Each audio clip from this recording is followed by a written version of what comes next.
Hoy inauguramos unas nuevas oficinas, pero este representa mucho más que un nuevo espacio de trabajo. Representa una nueva etapa para CSL en España y un refuerzo a nuestro compromiso de estar todavía más cerca de los pacientes, de los profesionales sanitarios y de las instituciones con las que colaboramos cada día.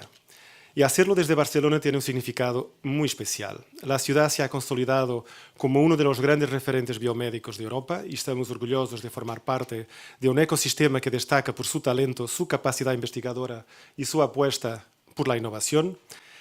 CSL cuenta con una de las mayores redes de obtención de plasma del mundo, clave para la producción de estas terapias, que merece la pena recordar, son medicamentos críticos utilizados en enfermedades raras, urgencias, quirugías y cuidados intensivos.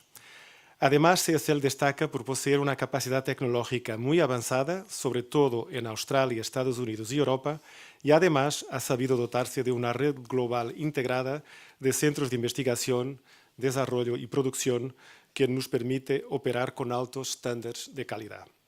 A lo largo de estos años de trayectoria, el compromiso de la compañía ha pasado también por ser un socio estratégico de las autoridades de los países en los que opera, desarrollando soluciones médicas que han sido incorporadas con especial cuidado para mantener la sostenibilidad de los sistemas sanitarios. Y lo hemos hecho a través de lo que mejor sabemos hacer, a través de la ciencia y de la investigación de vanguardia. Prueba de este compromiso son los 1.400 millones de dólares invertidos en I+D en el último año o los casi 60 ensayos clínicos en marcha. Y toda esta investigación da frutos. En los últimos meses hemos presentado en España 3 nuevas terapias. Hemgenix, terapia génica para hemofilia B, Filspari para el tratamiento de nefropatía por IgA en enfermedad renal crónica o Andembry para el tratamiento del angioedema hereditario, todos ellos enfermedades crónicas, complejas y graves.